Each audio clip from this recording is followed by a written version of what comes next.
What's up? Good morning. What the hell am I talking about? Good afternoon. How y'all doing today? Welcome to another episode of Monday Mystery School. And we about to get it in.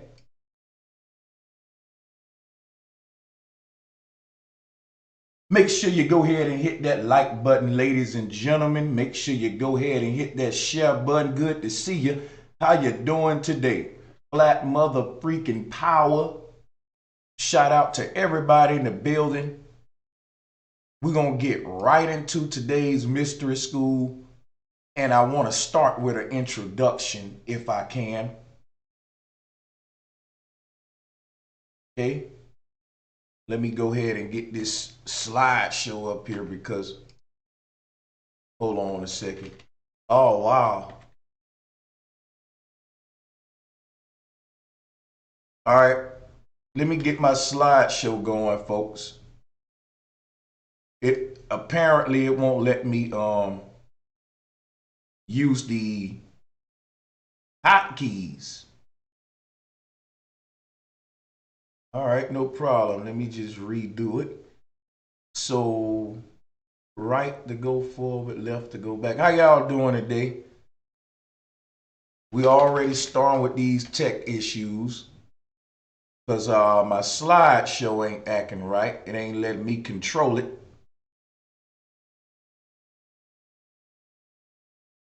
There we go. Now I can control it. All right. I was worried for a minute, man. So hit the like button, guys. We about to get right into this. And like I said, it's important that I start with an introduction. Now, this introduction is just something very simple. A lot of people like to tell me what to do, what I ain't doing, what I need to be doing. A lot of folks say, man, I stepped away because it's stagnant.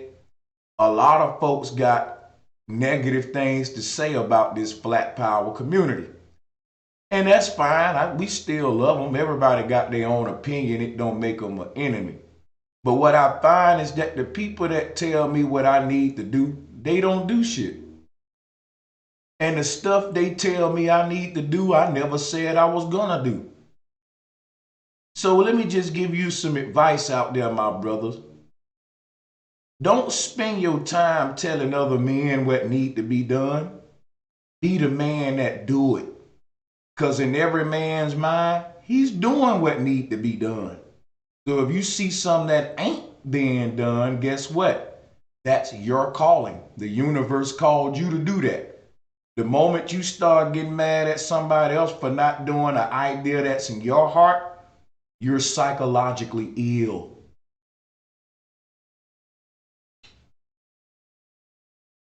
With that being said, I'm going to continue to do here today what I've been told you I was going to do, and that's teach sacred geometry and syncretism. Now, I got some more research I want to share with you guys.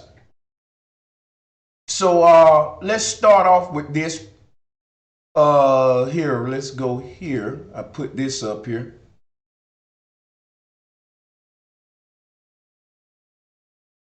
And what I'll do, I'll read something here to go with this image to start this thing off properly. Hold on a second.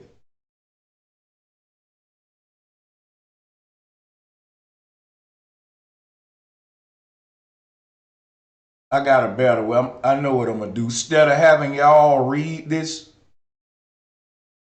I'll read it. And you could just see the images. All right, hold on a second. I'm going to set that up.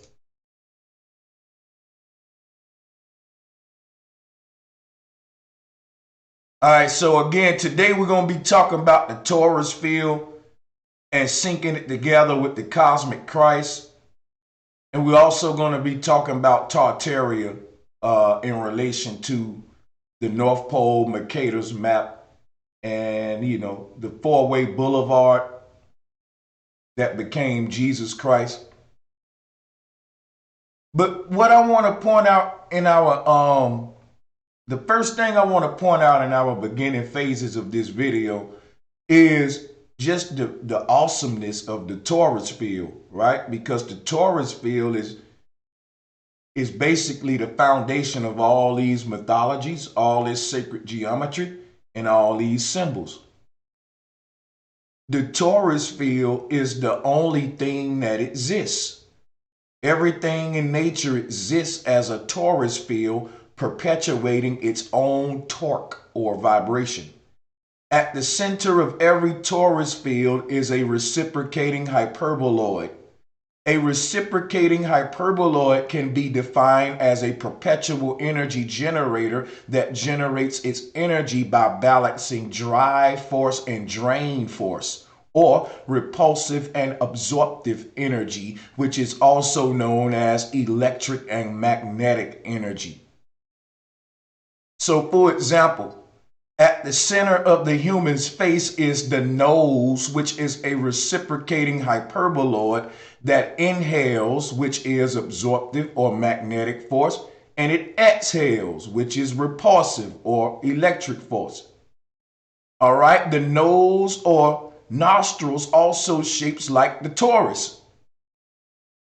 All right, as you can see, the word nose is the word nous, because the nose ties the face together at the center and connects the human body with the ether by bringing wind into the lungs.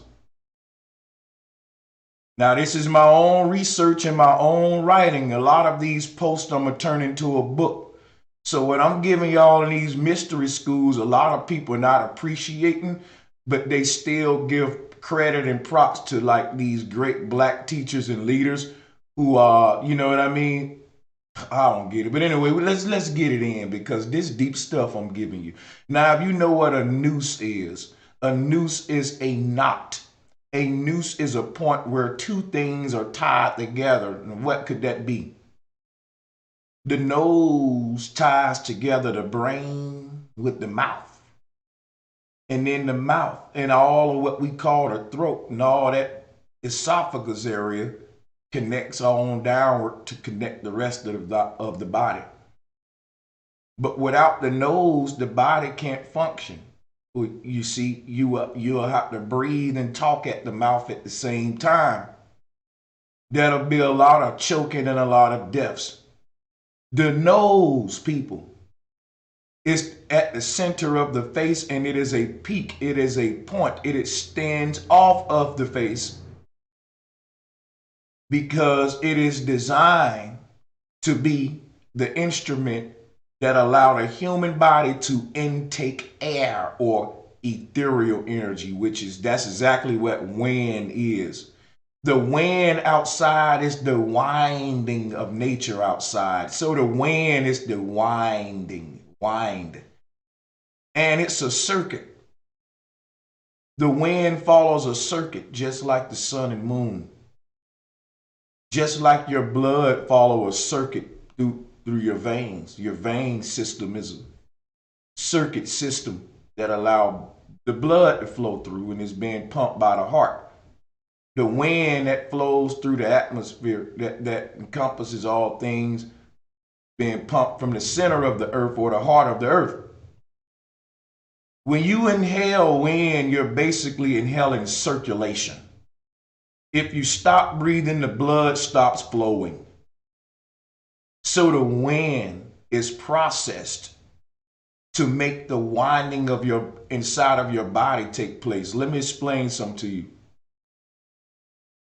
The wind outside stirs up the terrarium, manipulating a lot of light elements or least dense elements, recycling them through the hyperboloid at the North Pole, also causing the ocean tides and stirring up the elements. The wind, okay, is very important. It's the stirrer. That's why it's called the wind, because it's the winding. Now, there's something even least denser than wind, and it's ethereal vibration, electromagnetic energy. And this is what the wind sits within. Okay, so we're in a terrarium and it's full of wind or air. And maybe what I need to do at this time is pull up, no, why do I still have the face up there? This is the part we're supposed to be on while I'm talking about the wind. My bad. I'm messing the slideshow up. So we're in this terrarium. And what you see stirring, now inside of our little terrarium here is the wind, the air we breathe, and all of the elements. But what is this barrier? What is this? This is ethereal wind. This is not the stuff you breathe in your nose. This is the stuff that's moving that stuff. So something is even moving the wind. And it is the terrarium that the wind sits within. It's a vibrational barrier, magnetic barrier. This is what's stirring up the wind. This middle pole is like a blender stirring up our elements inside of our terrarium. And if it stops, all of the elements will just settle and it'll become stagnant and we'll die. Night and day will no longer happen if it stopped. So this winding is very important. The ether is very important.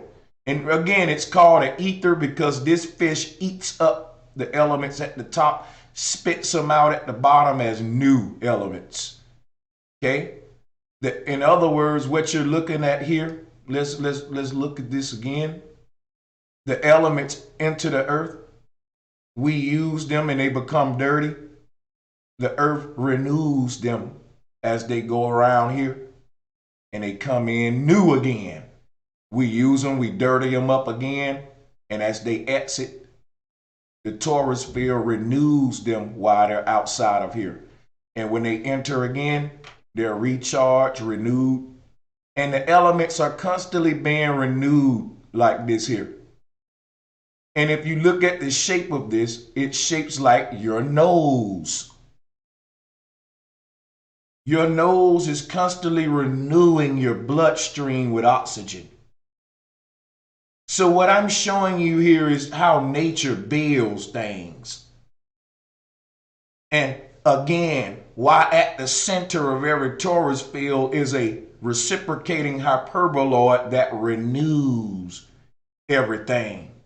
So the word nose is also the word news, because the word nose is the word noose. A noose is a knot that ties, just like you see here.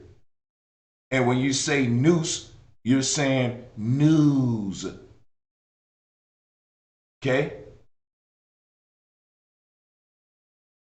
So the nose would be Jesus, and the two eyes taking in information or stealing information would be the two thieves.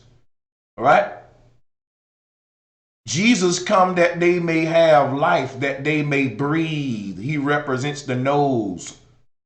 And the two thieves represents the two eyes. This pattern of cavalry can be seen all around the cosmos because this is nature's design. It's the fractal code of nature. Here you can see is also the wise old owl. Now, let's read some more.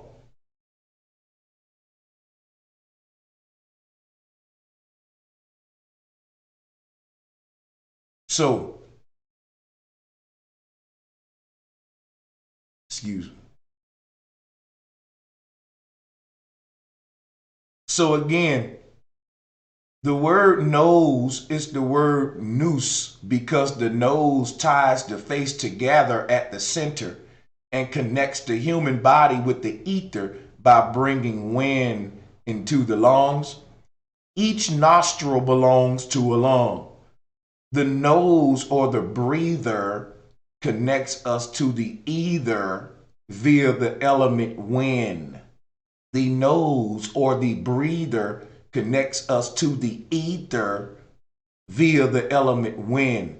There's a fractal connection that sustains life. And if you look at the nose or the breather, it shapes like the ether because they're one and the same.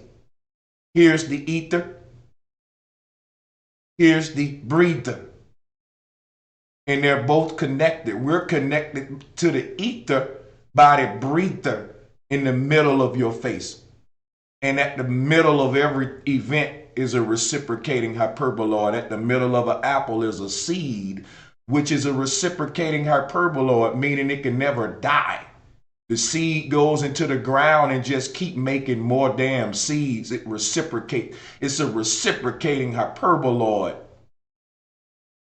The nose exists on all levels of micro and macro at the center, connecting you to the ether, no matter what form you in.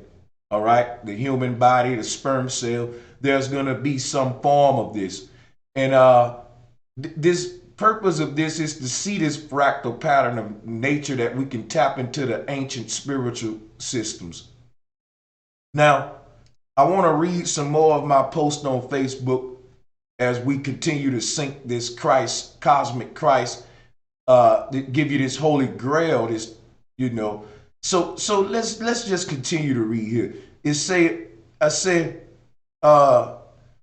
So again, at the center of every torus field is a reciprocating hyperboloid, and at the center of the brain is the pineal gland, okay, which would be a reciprocating hyperboloid because the pineal gland is a vortex / stargate that allows the influence of the luminaries to interact with the brain.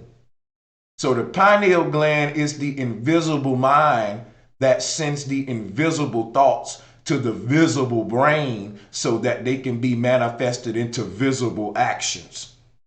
So it allows the will of the spirit to influence the body and be processed through the body. Therefore, it is another hyperbolic connection or entry and exit point that allows energy to be processed and transformed.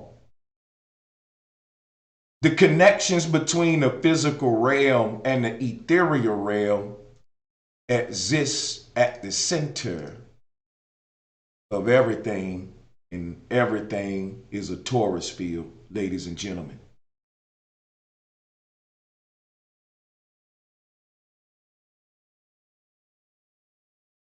The connections between the physical realm and the ethereal realm exists at the center of everything, and everything is a torus. Think about it. At the center of every torus field is a reciprocating hyperboloid, and I'm going to keep repeating that. At the center of the human's torso is the heart, which contracts. That would be magnetic force, and it expands. That would be electric force. So the heart is a hyperboloid, biological hyperboloid. And remember, hyperboloids basically perform dual actions and rhythm to perpetuate their energy. The heart cycles the blood throughout every vein in the body by sucking blood into one entry and out the other. Very important with a simple thing. This is what we see here. The ether sucks the elements into one end and out the other, and as they pass this middle threshold, they are transformed because the energy, once it crosses the dielectric inertial plane, it is altered. This is called alternating current. Alternating current is alternating energy, and that's what you are, an energy on an infinite journey of being alternated. Since you can't cease to exist, you can only change forms. So be careful what you are transforming yourself into.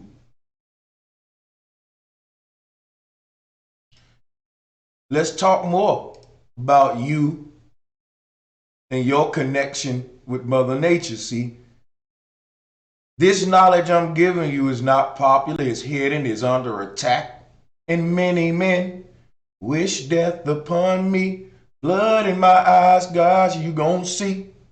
Let me quit. Let's get some more of this knowledge, man. Let's explain what your body is, what your spirit is. Let's talk about this. So, hyperboloids perform dual actions in rhythm to perpetuate their energy. So, the human body itself is a hyperboloid for the ethereal body surrounding you. Surrounding your human body is the soul and spirit. Represented, they call it the auric body or the macro body. Humans don't have spirits and souls. Spirits and souls have humans. This is the angel or devil on both shoulders. The cup on your head, the cup beneath your feet. This is the ethereal body that surrounds the human body. Just like there's a heart inside of your chest that's keeping your human body alive, the human body itself is a giant heart that keeps the spirit alive. Now, the heart inside of your chest, it beats to keep you alive. Boom, boom, boom, boom, boom, boom, contracts, expands. And when your heart stops beating, you die. Now, this fractal code is so important that you see what I'm trying to show you here. Your heart in your chest is to your body what your body is to your soul. The human body is the heart at the center of the macro body, and it beats to keep the soul alive. What do you mean, Brother Sanchez? You live and die, live and die, live and die, live and die, live and die, live and die, live and die, live and die, live and die, live and die, live and die, live and die, live and die. It don't stop. You live and die, live and die. Just like your heart keep beating. And that body in the middle of this ethereal body goes away, come again, goes away, comes again, goes away, comes again, goes away, comes again. So your spirit has a body in the middle of it, but sometimes that body goes away and it comes back again. Then it goes away, and it's like a bulb with a flickering light on and off. The body is the light.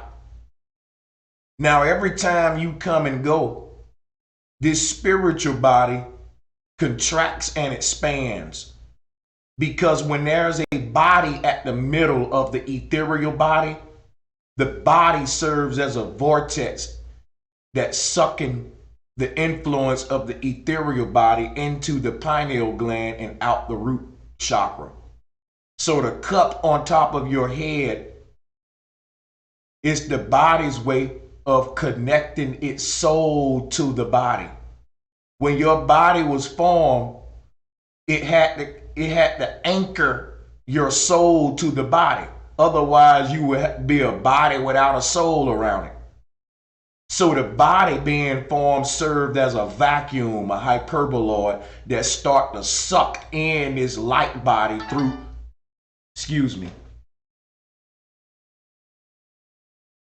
Your human body has a vortex in the middle of the brain called a pineal gland, and that's what's sucking in the light body into your body.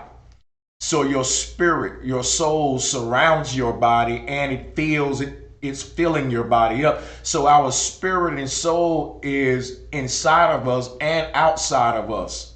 We're sandwiched in between the macro, because it's being sucked through our head and out our feet and around the body. Now listen, when the body is not in the middle of this thing, there is no cup at the top and there is no cup at the bottom. It's now a full egg shape. So when the body disappears, it expands, because the body ain't there no more to be a vortex. So that them two cups is gone and they buff back out again. And it's shaped like an egg instead of a little bead or cell. So as the body live and die, the soul contracts, expands, contracts, expands, contracts, expands, and the human body serves as a heart for the soul.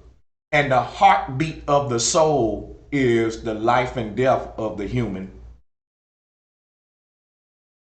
It is a fractal code, and I'll give you some time to reflect upon that, and we'll play a little music, and I will return in just not 10 minutes, in 2 minutes.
Yeah, so we're going to continue here with the journey.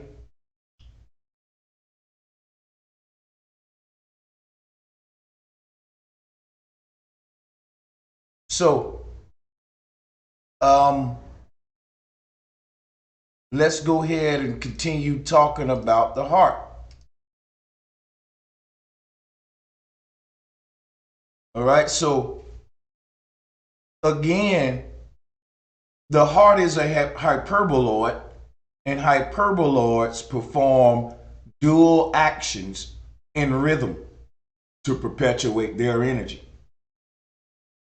So nature is doing just that. She's performing a dual action in rhythm to perpetuate her energy.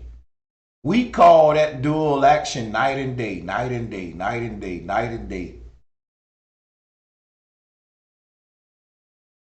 If she performed one single action, being the creation of day, it wouldn't be enough to perpetuate energy.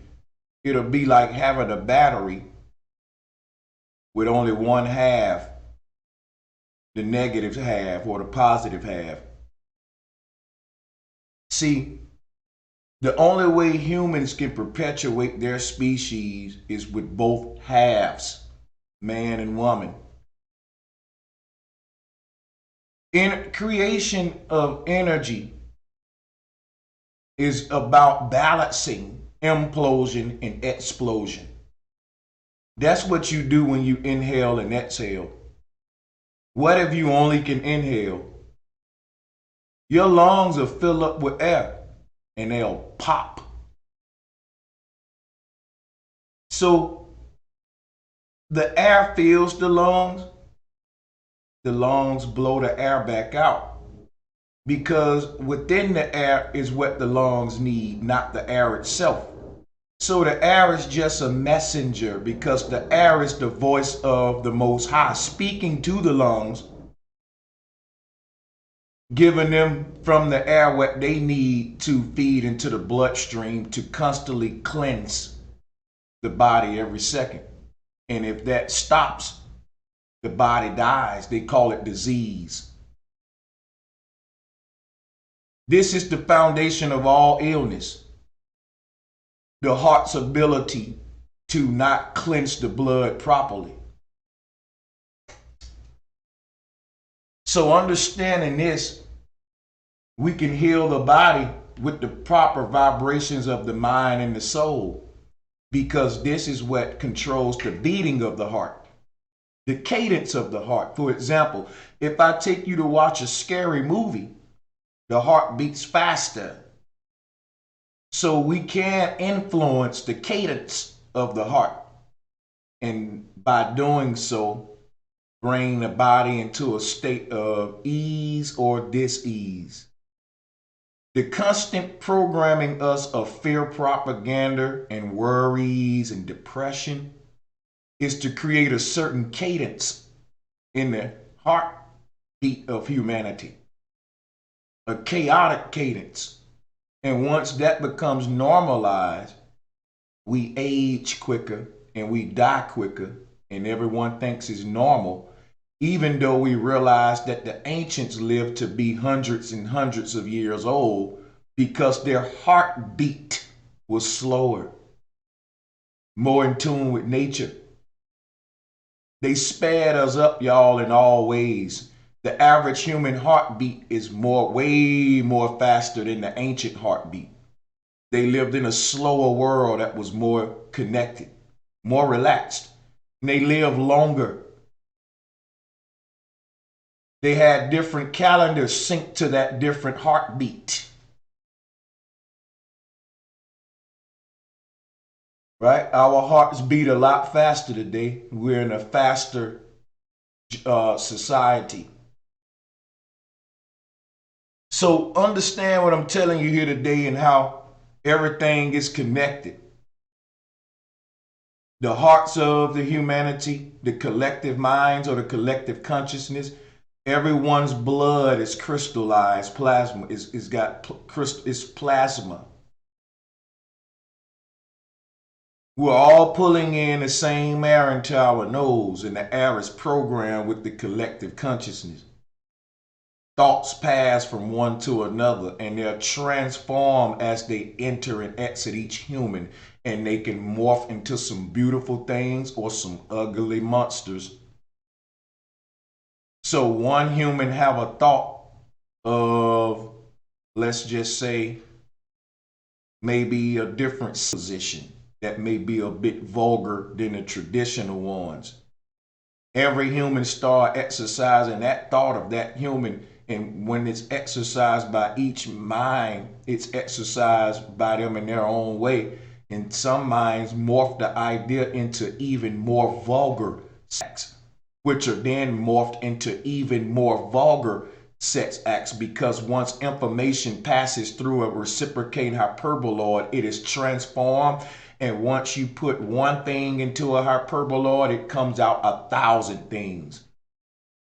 The ground, you put a seed into it, get a tree with a bunch of seeds. So we plant thoughts out into the collective. We plant thoughts out into the ether. And as our thoughts pass from mind to mind, each time they pass through a mind, they become worse, more corrupted than they were before. Because energy can't die, it can only change forms. And in the case of negative energy, it turns into ugly, ugly things. So, same thing with beautiful ideas. A guy have a beautiful idea, it passes from mind to mind, that beautiful idea morphs into even more beautiful ideas based upon that one. Because once things pass from mind to mind, each human is a reciprocating hyperboloid that transforms energy. Now, let's talk about you beautiful humans, and what you are. A great instrument created by Mother Nature. And let's read a little bit more how we relate to all of this. So the heart, right? The heart cycles blood throughout every vein in the body by sucking blood into one entry and out the other. The same way the macro body cycles light through the pineal gland and out the feet.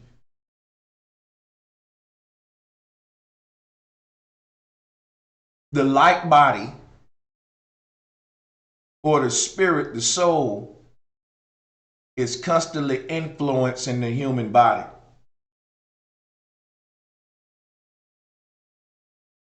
And it is cycling its light influence throughout every nook and cranny of the nervous system.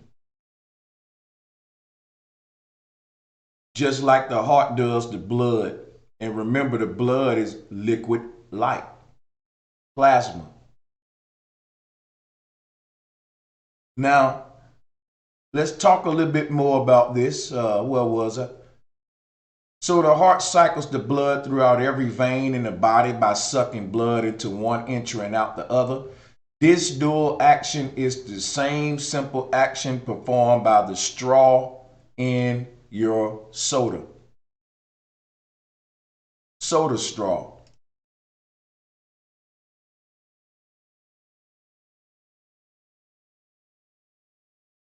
So the same action is performed by the straw in your soda, which, by the way, is exactly what the North Pole is, and we already went over that. Here I have some Vedic cosmology as well as my little demonstration. See, the North Pole is a reciprocating hyperboloid, which is these two little triangles here.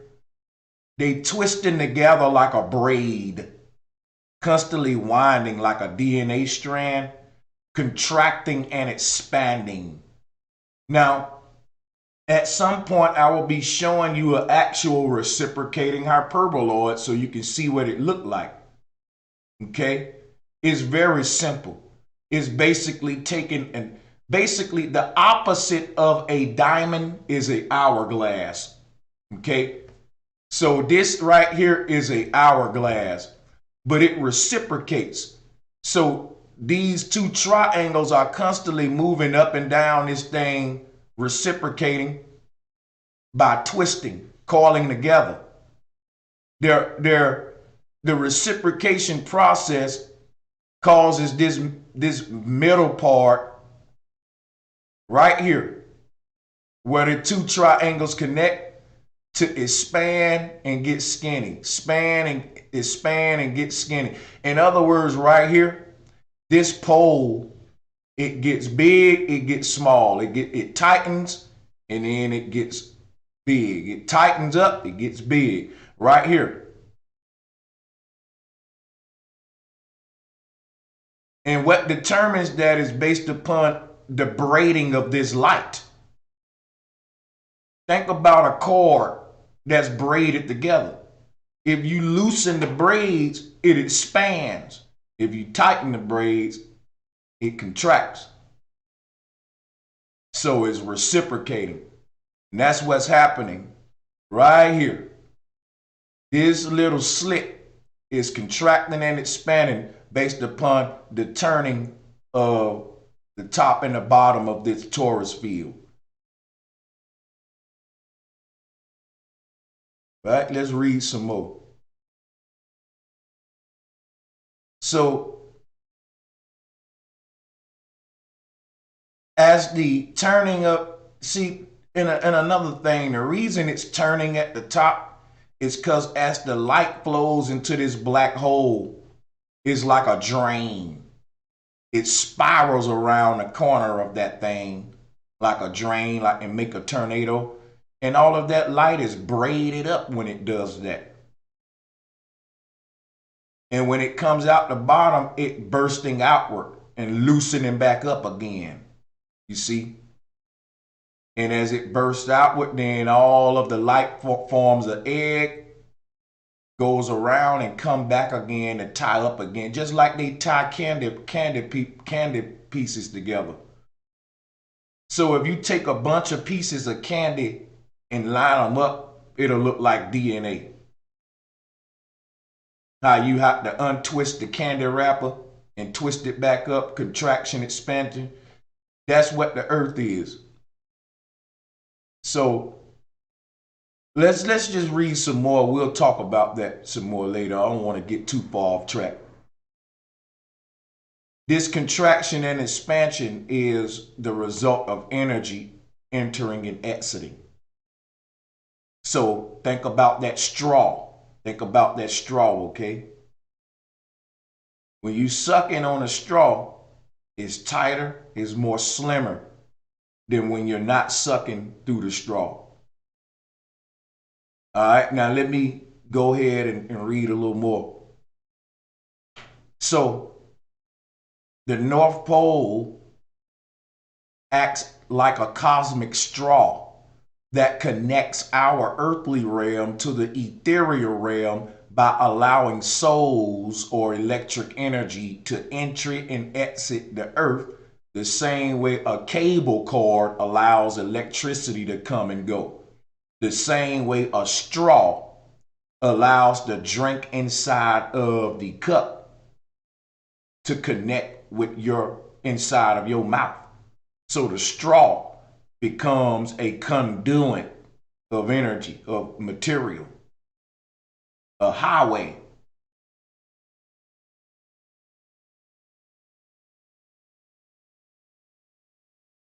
Yeah, it's very simple stuff. Now,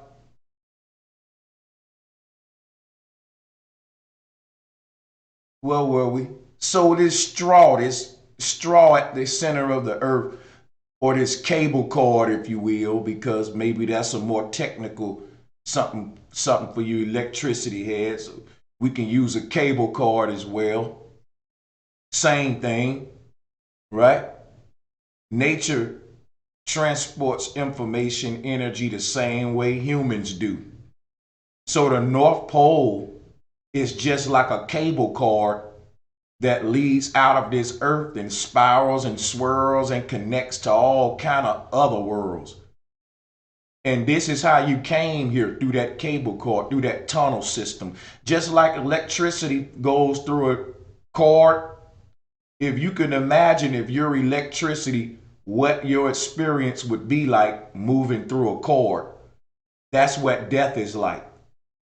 People tell you all the time, I was spiraling through a pole, and that's how nature transports our consciousness, through these cords or these poles at the center of all of these realms. Let's talk some more about this cable. Very interesting. This North Pole where all compasses point. So again, it's a cosmic straw that connects our earthly realm to the ethereal realm by allowing souls to enter and exit the earth the same way a cable cord allows electricity to come and go. This cable also allows the elements to recycle. Recycle simply means to re-enter the cycle.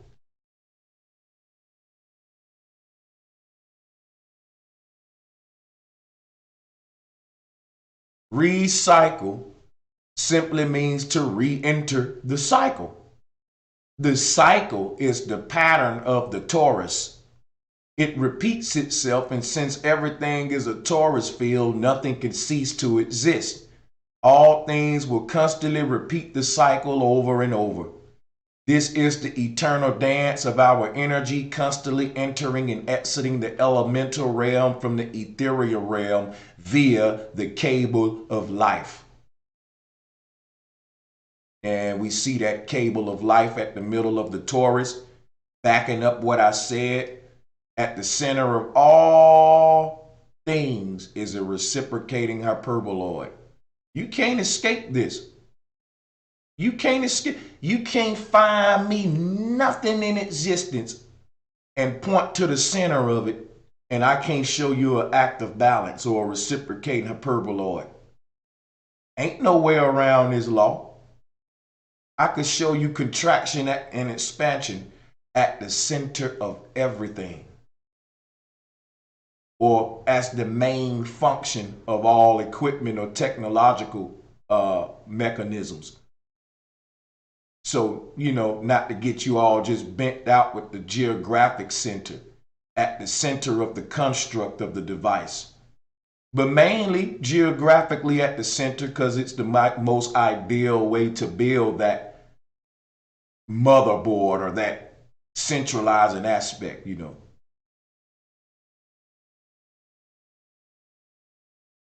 Makes sense, you know what I'm saying, to put the chimney at the center of the roof because all the smoke follows a cyclone triangular pattern.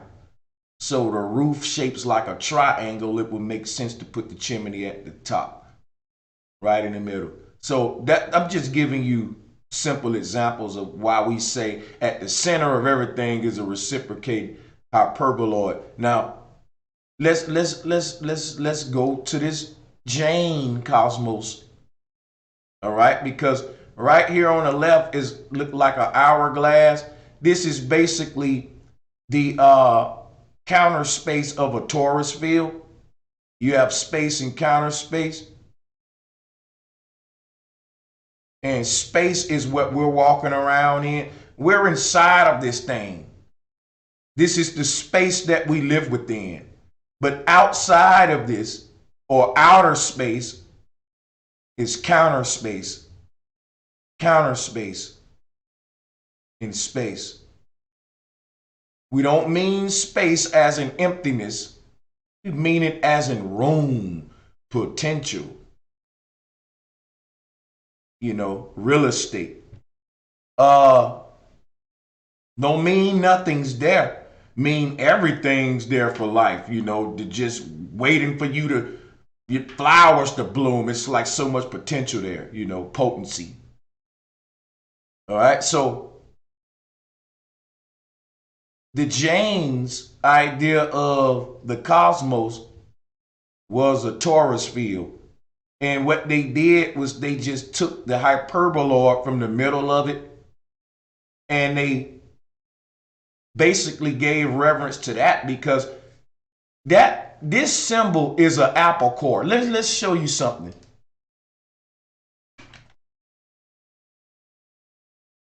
At the center of everything is a reciprocating hyperboloid. This goes back into the ground and it expands again. You see contraction and expansion. You eat this thing up. All right? When you eat it up, that's called contraction. You're contracting something from the apple. It's flesh, it's nutrients. You're contracting it. And as you consume it or contract its information and its data from it, download it into you, it's not that the apple is gone. It just has contracted. Since everything is connected, the human allows the fruit to contract. We have a contract with nature to eat the fruit so that the fruit can recreate itself. If we don't eat the flesh from around this core, the apple can't reproduce. This is the contract we have with nature. So we're contracting information from our food. And that contraction process causes the fruit itself to appear contracted. See, if you were to hold an apple in your hand and squeeze it hard as you can, this is the shape you would get. And this is space and counter space. The apple can only exist in those two ways. As a whole apple or eaten apple, represented by this core in the middle. Whenever if you were to take a strong vibrational wind and blow this torus field, guess what'll happen? You would disturb this little egg shape, it'll distort. And the only thing that'll be there is these two suction holes. And the moment your disturbance stops, it'll create a shell back around it. Because the vortex is the seed. These two little cones, this hourglass shape, this what's creating the shell. You can blow the shell away. Think of what you call it. What's those little flowers, a dandelion? Think it's called a dandelion. Here it is. One of these right here. Remember blowing these when you were little? You can blow this little fuzzy little layer off of there. You can blow that away. But what's going to be up under there is a seed that's going to keep growing a little fuzzy little, just like your hair. You got hair on your head. And you got to keep getting a haircut, man, because it keep growing out. Because what's beneath the skull is the seed that's growing the hair, not the hair itself. It's going to keep reciprocating itself. What I'm telling you is reciprocity. The laws of reciprocity. You can blow up the first layer of little. Each one of these is a seed that's just going to go somewhere and land. And this little stick right here is going to become a whole big plant like this. Each one of these little pores is just a miniature one of these. Everything in nature is fractal, family. Open your eyes. See, when you blow the first layer, when you blow this first layer away, you ain't doing nothing but planting seeds and clearing the surface for a new generation of seeds to grow on top of that. Then when you blow them away, this stem gonna pump out some more generations and more generations. It'll keep doing it until you cut its connection with the earth. Long as them two connected, they gonna have children, and you can blow them off to have their children. And what I'm showing you is reciprocity. How you can't destroy anything, you can only smash it and recreate it into a million more versions of itself. There's no such thing as things going away or ceasing to be in this infinite reality. So here what I'm showing you is the same thing is here.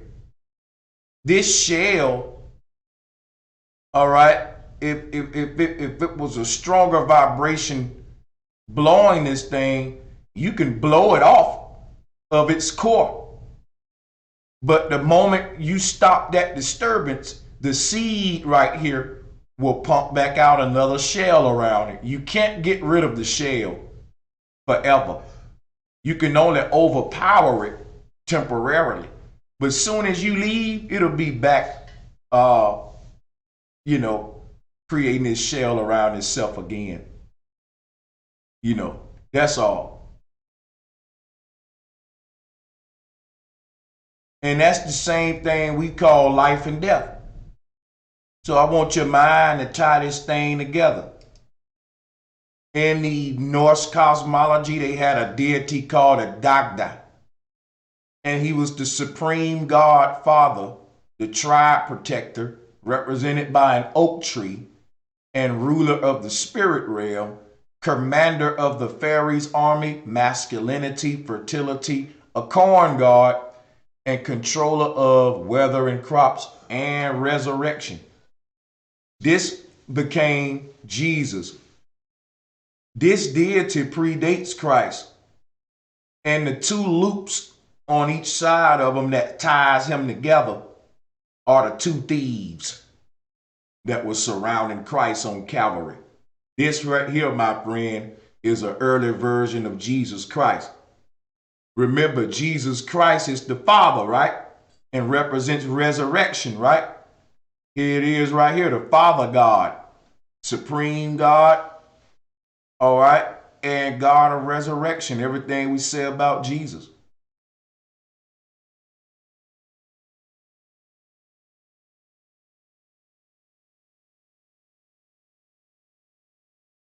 So the Dagda basically performed his magic with a cauldron, or a little bat you see in his hand right there. It's not a bat. He's not trying to beat you up. This is a spiritual God. He don't need to hit you with a physical bat. That's a wand. Depending on how he waves that wand, he can do something far worse than hit you with a bat, okay? So why does the statue, let me show you something so y'all will understand something.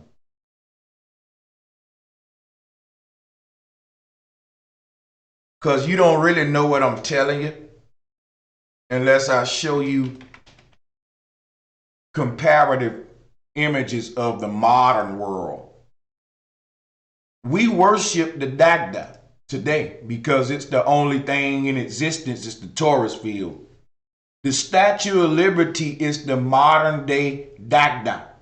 Now, if you look at the headdress of the Statue of Liberty, it's showing you how the crown chakra bursts out the top of the head. Now, this is what the Dagda represents, the ethereal body. Every human is a Christ. Now, check this out. This one and this bursting of energy out of the head became this torch and a bursting of light out of the head. And instead of a harp, they give a booklet or a pamphlet.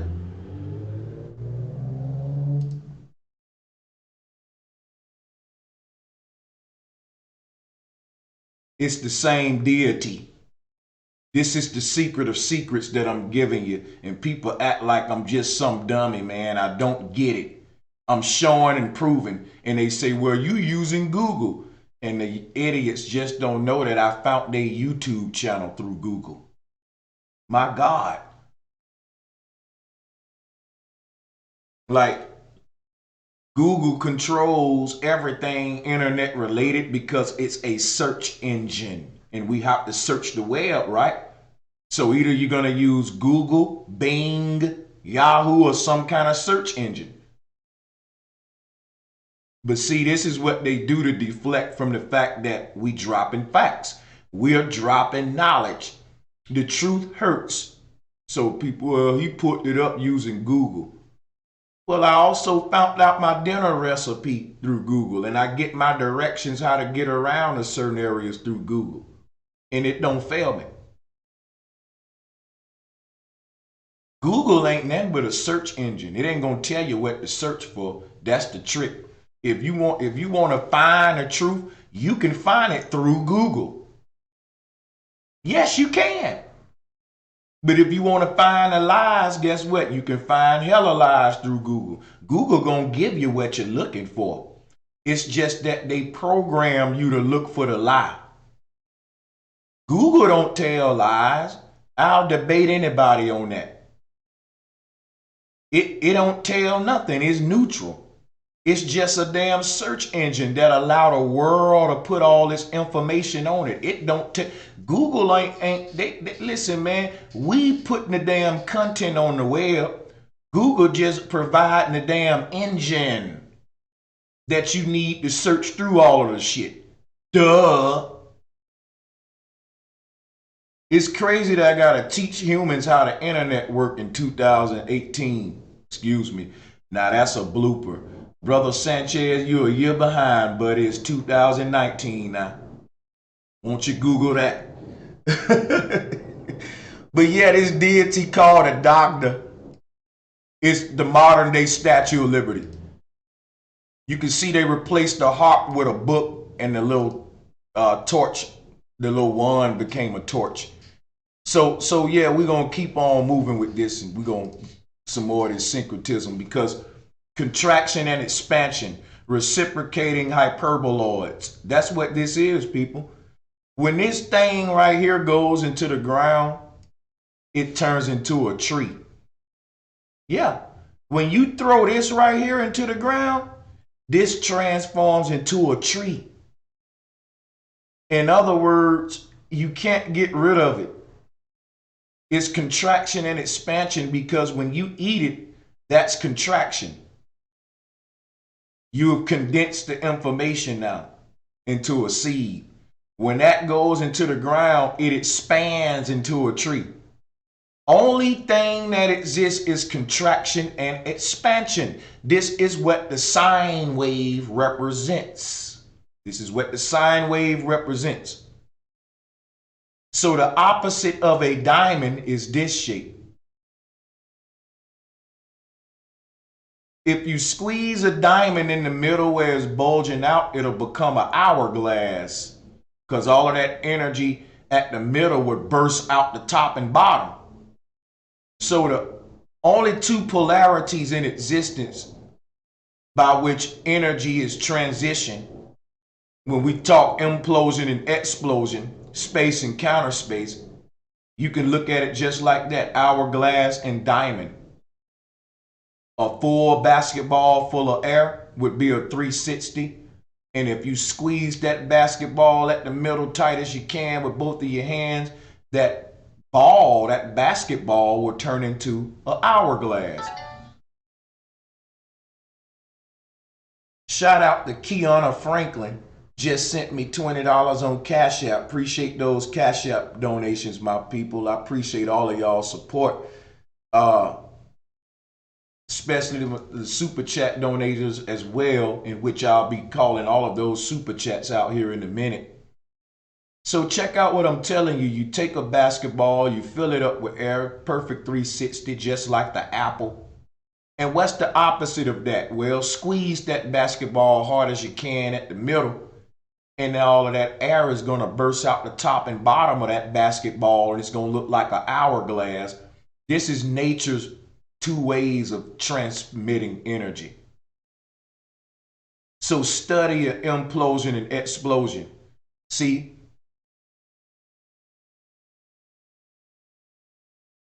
the top, this look like an eye.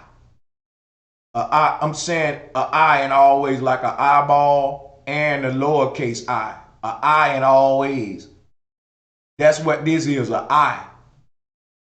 The Creator said, I am that I am. The I is all that exists. The I is all that exists. The I is the Taurus field. The I is you and I, which is the first three letters of you and I verse, or universe is a you and I verse. You are the I and I are the you.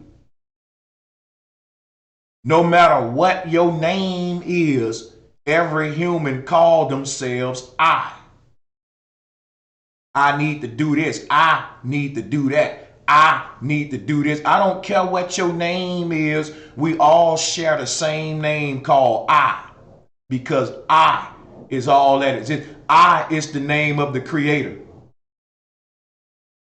The Creator exists as a collection of everything in creation. So everything in creation call themselves by the collective name of the Creator, which is I. When the mama bird is going to get food for the babies, whatever language she's speaking, her bird tongue in her mind, she's thinking, I need to go get a worm. I need to feed my babies. I need to fly away and go find some food. You walking around day to day saying, excuse me, guys. I need to do this. I need to do that. So regardless of what we call ourselves, we all refer to ourselves in collectively as I. And that's for a reason. I is all that exists as the seed of everything. Okay? So I'm giving you the Holy Grail, the cosmic Christ information, as they call it. Everything is I. Now, I told you, study explosion. Study implosion. And you will see all that exists is the I. The I is all that exists. The I.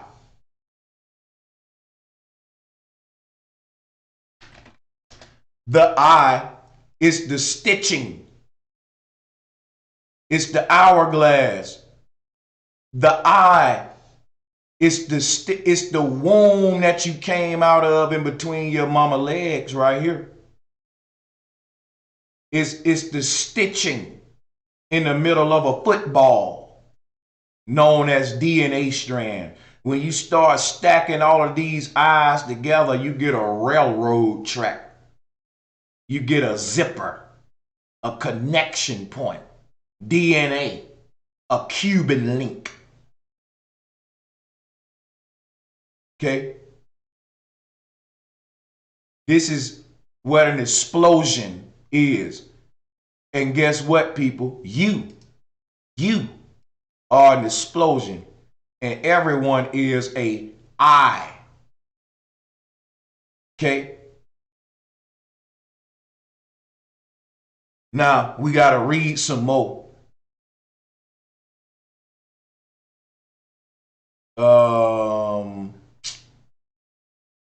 Let's go here. All right. So, the word recycle simply means to re-enter the cycle, and the cycle is the pattern of the torus. It repeats itself, and since everything is a torus field, nothing can cease to exist. All things will constantly repeat the cycle over and over. This is the eternal dance. Excuse me. This is the eternal dance of our energy, constantly entering and exiting the elemental realm from the ethereal realm via the cable of life. Now, let's talk about the cable of life, because the cable of life, again, is this suction point at the center of magnetism. That's a hyperboloid. I know you're tired of hearing me say the word, but that is represented right here by its pole in the middle of the Jain cosmology. You got this barber's pole, and this pole is the same pole we see here, same pole we see here, and I don't gotta keep on, explaining to you how that works. It's a braiding point where all the energy is braided up together. That's what the barber pole is showing you, a spiraling of coiling up of that red, white, and blue. Okay. Now let's read some more to open our mind to this this North Pole hyperborea. They call this place Hyperborea because at the North Pole is a hyperboloid. So they call it Hyperborea. That's where we enter the eye. Okay? Now, that eye, or that cable at the center of the earth, that cable that connects the worlds, all right, is what we want to talk about. Because the word cable is the word cabal, which is the root word of Kabbalah. The Kabbalah is a mystery school that is decoding the secret of the Kaaba, or the cable. The cable. All occult schools are founded on the energy at the North Pole where all compasses point. And by studying that connective cable at the center of the earth and even traveling to it, I'm sure top ranking occultists get to travel there, and God knows what they are able to achieve and accomplish by visiting the actual Holy Grail, the Magic Mountain. This was frequently visited by the ancestors, even said to renew their life. If you're aging, you can go to this and renew your life. All kind of things were said about what happens at the North Pole, and I just encourage you to keep your mind open, because the more you learn, the possibilities become infinite. If you can think it, you can achieve it. Now, if you can think it, it exists. That's what's crazy. If you can think it, it exists. So check this out, right? This cable that connects our world to other worlds can be looked at as the pole that creates a shish kebab. That skewer, that pole, connects all that meat with the vegetables and stack it up together, And that's what the North Pole is. If you think of a bunch of beads on a string to create a beaded necklace, we used to make bead necklaces, and we'll put all them little beads on a string. And that's what Earth is. It's a ball on a string. A ball on a string.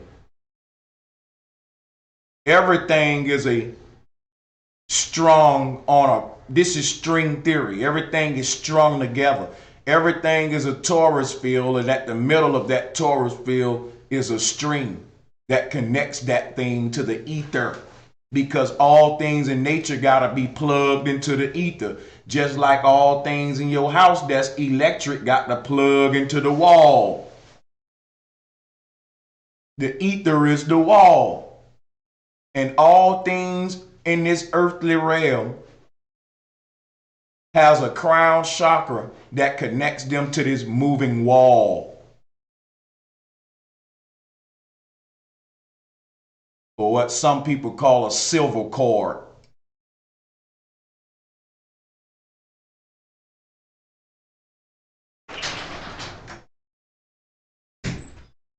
So here we see that the eye is the seed, the heart.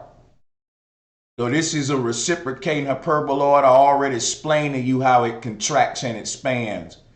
Through magnetism, it lures you to bite into it. And it achieves the contraction process through you, the human, who it develops a contract with. Humans have a contract with the apple species. We ain't gonna stop eating them. So they know they're gonna continue to go down and have their core exposed so they can have babies. So they can connect with the earth and make a new generation of cores and seeds that's hoping they get picked and eaten so it can expose their core. And they can connect with the earth naked. And when that happens, the process can reciprocate itself. This will happen over and over again. This is what happens with you. See, when you leave this earth, the death process will strip you of the false ego. And when you reconnect with Mother Nature, when you reconnect naked like this, you'll be able to expand your consciousness again in the fetus of another mother. And this will happen over and over. Now, so let's read some more.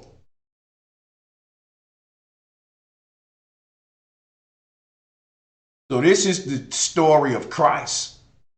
Story of Christ. So this cable that connects us to the ether. Again, the root word of Kabbalah is cable. So the Kabbalah tree of life is the North Pole. The North Pole cable became the cable tree of life. The Kabbalah tree, the cable tree, the connective tree, the Akashic tree. All right. So when you say Kabbalah, you're saying the cab of Allah, because it's literally a cab that allows energy to be transported by transitioning the energy from one form to another. So a cable has the same root word as a cab. The connect, the what, how,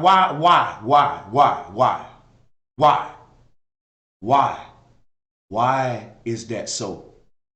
Because the cab connects the human to their destination. The cab is in between point A and point B. It's point C. That's the Christ. See, if you draw an A on the right and a B on the left and put a C in between them at the top and make a triangle with them, you'll see what I mean. All right, so what we got to realize is that the cab, right, becomes that thing that connects the dots. And if you look at a taxi cab, they got the checkerboard pattern, and the yellow is yellow and black, Masonic, B goddess colors, checkerboard. It's like an underlying meaning to everything that's related to the messenger, the connecting point. So a cab, all right, it's the root word of Kabbalah or cable. They both do the same things. The cable at the center of the earth gets the soul from point A to point B. That's why our macro body shapes the way it shapes. Our macro body shapes like a bullet, and a bullet is designed to go down a pole or a barrel. Our soul, our Merkaba, shapes like a bullet, and it is designed to enter a chamber, a barrel, a pole. Nature is very brilliant with her designs. So a screw and a bolt. This would be the bolt and the screwing take place here. This is sets. All of this happened through sets, which is the portal. This is why they want to stop natural sets. They want to make it synthetic. They want you to get the dolls. They want you to take the feeders out and do it in a lab. They don't just want the natural sets. Too many portals will be opened up. We'll have control over how many souls we choose to let in and out. That's the one thing we always had control over that made us more powerful than the world government. This is why they want to depopulate the earth, control sets, because our children are our armies. One thing we always had against them was our ability to perpetuate ourselves in numbers.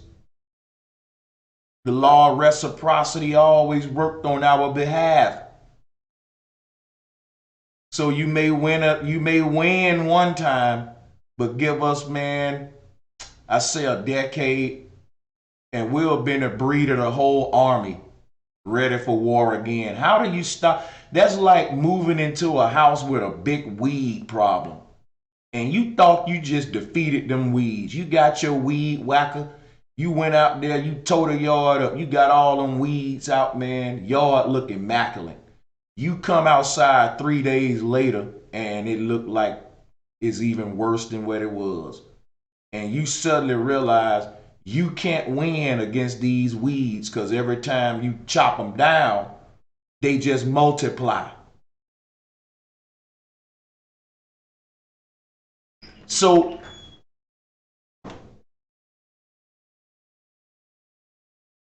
what the powers that be realized was that they got to get control of our ability to reproduce if they want to control our numbers. Now, like I said, the ethereal body is shaped like a bullet because it's designed to travel through a cable system, a cabal system, or what they call a Kabbalah. You don't have to travel through that system when you die. You can do it while living too. Consciousness can be anywhere it want to be through that light, through that system of bouncing light. Now, I got to continue reading. Don't want to go too far off subject.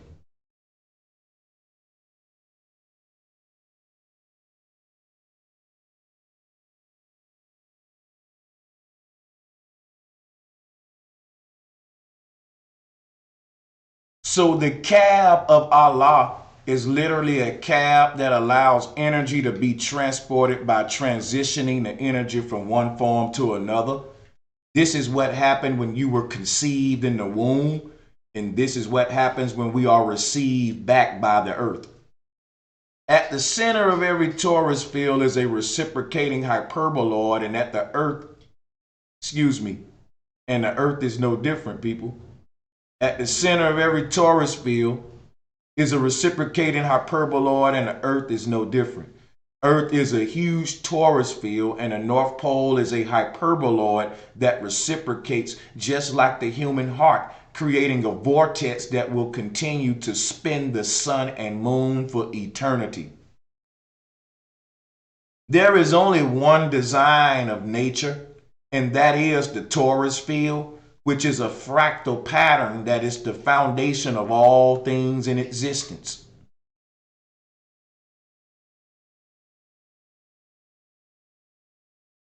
The only things that exist are torus fields within torus fields. The cell is a torus field. Every scientific building block that constructs reality is a torus field, no matter what scale you deal with, from micro to macro.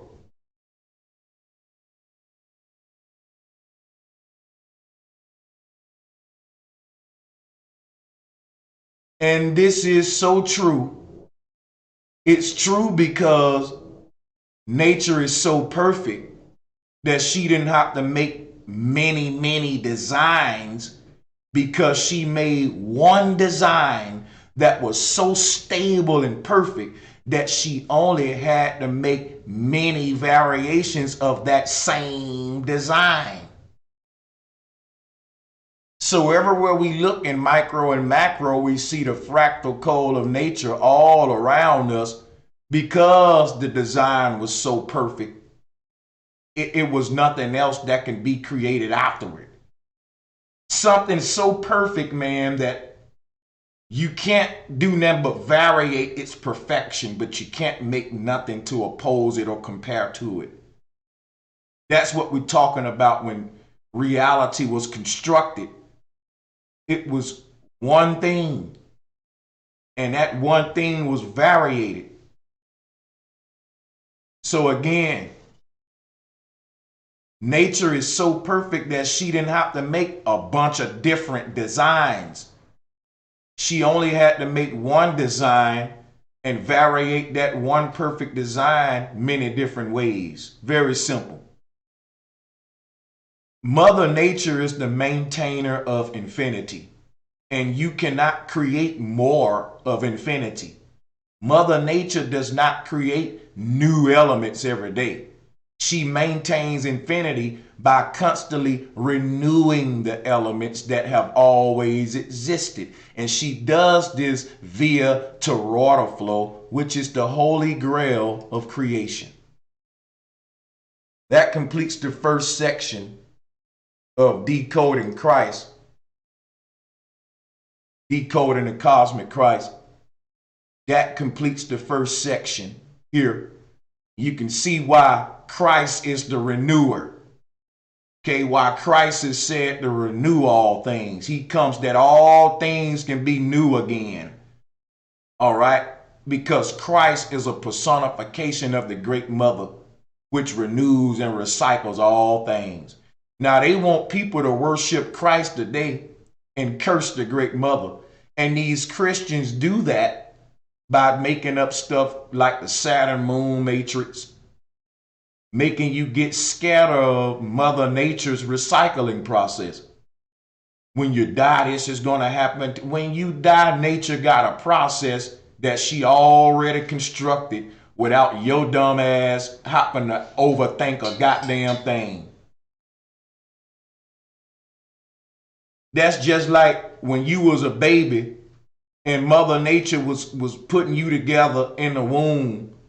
You saying, oh man, we gotta escape the hats of Mother Nature. You better make sure she don't connect your heart together with your brain. She gonna throw you in the body and trap you in the world. Shut your ass up.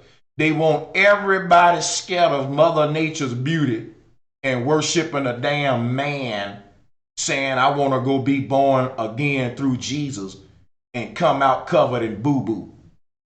I'd rather come out covered in blood from my mama's womb than some nigga's buttocks.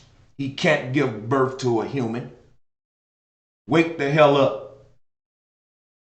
Nothing makes sense when we deal with science, because they replace the great mother with these imposters.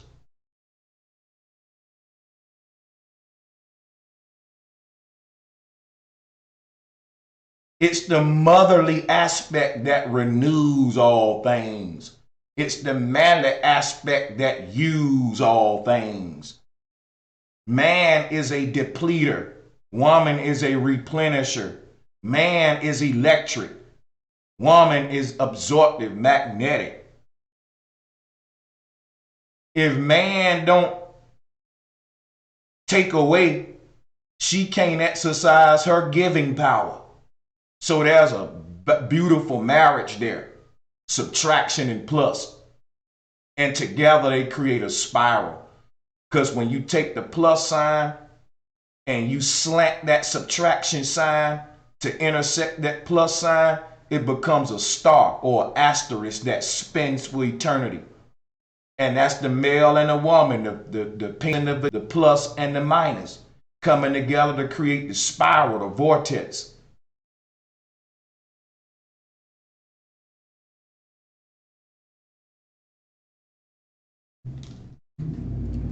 Hold on a second, people.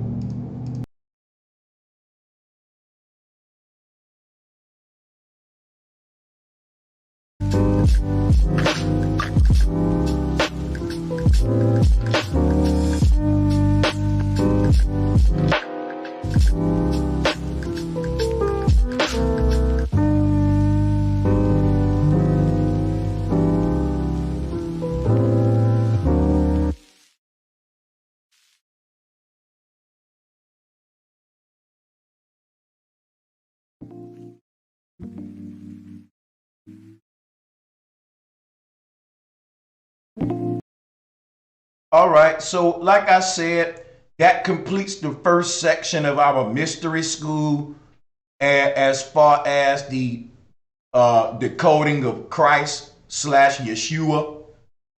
All right, if you want to learn more about how Christ relates to this, follow my previous mystery schools. I will be continuing my religious decoding because the religious people really need this information. A lot of people been hitting me up saying, man, you really opening my eyes to the fact that, you know, Jesus may be a personification of something else. It makes a lot of sense. You can't argue with it. All you can do is keep believing. And I won't hack you for it, but there comes a time where us adults got to quit believing and go back to the science and the truth that can really free us. Belief ain't truth. That's why the world full of beliefs and ain't nobody free. Beliefs may feel good, but yet it still isn't truth, so they will not free us, but it'll free the pastor though. And that's because he living his truth through you, through your beliefs, which is fucked up, really. So his worst nightmare is you actually living out your dream, and that's fucked up, people. Their worst nightmare is you living your dream, because your freedom means the end of their corruptions and scams. So it's important that I reveal the religious deception. And we'll be doing just that. In the bottom left of this collage, you see the 4 horsemen of the apocalypse. We ain't even got into that yet. All right, I'm going to be breaking down the 4 horsemen in this series in a way like you've never heard before. And I'm not even going to talk about it now. But if you follow me on Facebook, I already put a post out there teaching on it. So you already know what time it is. See, that's the beauty of following me on Facebook. I teach this shit on my Facebook wall before I do the videos. So when I do the videos, some people be like, yeah, I'm just getting it in even more detail, but I'm familiar with it because I followed a brother on Facebook and he was posting about this. He put in, I be writing like 2-3 paragraphs of information with images on my Facebook wall. So if you ain't following me on Facebook, you know you wrong. But again, the first section is complete. I'm going to get in the chat room for 5 minutes with y'all and talk to y'all and entertain a few questions. Then I'm going to come back up here and talk about Tartaria.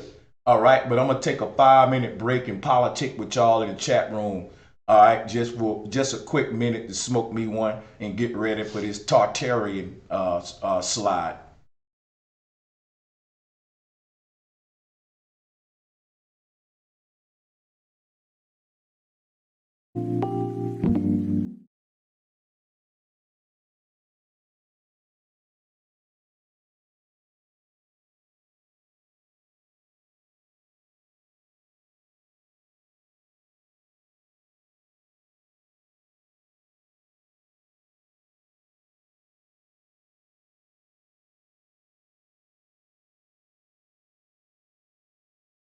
Everybody, I'm back, and we are now going to talk about Tartaria, which is very important because a lot of people talking about that now, but I think we lacking a lot of vital, simple information concerning the Tartarian Empire. Who are the Tartars? Why is the conversation so big now?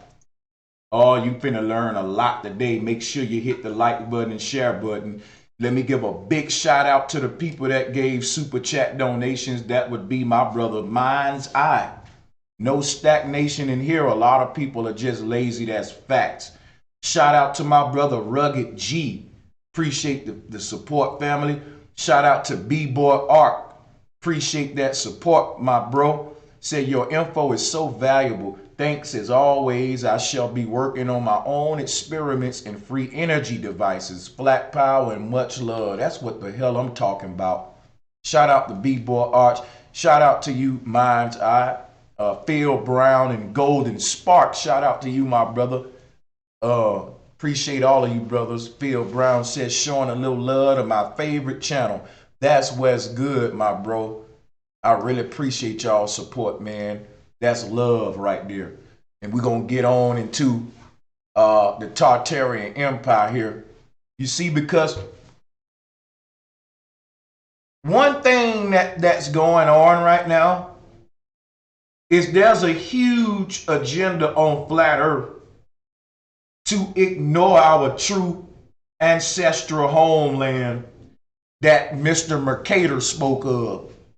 Now, here is basic Mercator's map. We all familiar with it. But I don't think Mercator get enough credit because, after all, this is a map of the North Pole, somewhere we're not allowed to go. And this map shows you where Hitler got his swastika from. And this map also shows you our hidden ancestral lands where the ancestors said we all come from. And this map also show you why they said all roads lead back to home, because all compasses point to that mountain in the middle of this map.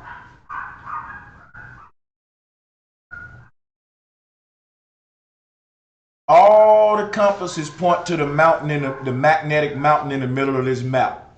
Now, how does this relate to Tartaria? Well, my dogs are barking hella loud, so it's probably ruining my show. So I'll just wait a minute for them to be quiet. Appreciate that super chat knowledge for ignorance. My bad, y'all. Says Sanchez, you in chat, check out my Mother Nature track. It deals with a lot of your research and information and our usual bills.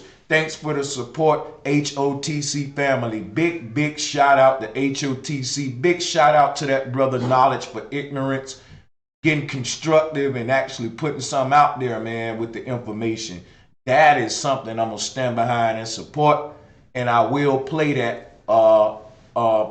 Damn it! Don't let me forget to end the show with that track. Please don't let me forget to do that, man. We gotta support this brother, and any kind of creative arts with this information, man. Like that's. Everybody in the chat room ought to really salute that brother and go on and you know, have that on standby. Check that out, man. Real talk. So we appreciate that. Let's get back on track with Tartaria here, because they're trying to, a lot of people ignore this map. Now, when I say all roads lead to home, everyone compasses point to our true ancestral motherlands. None of these compasses point to Africa.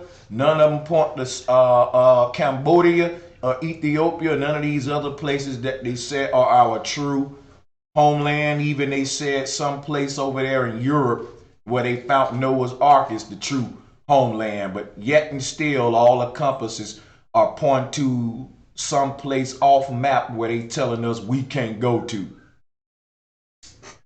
Maybe if we were able to travel there, humans will come back and tell the truth that we need to rewrite the history books and the out of Africa theory is bull crap, and that the whole world is founded on pseudoscience and the globe deception of not enough resources, running out of energy is bull crap. Nature is a a energy generator of perpetual energy. How can you run out of it?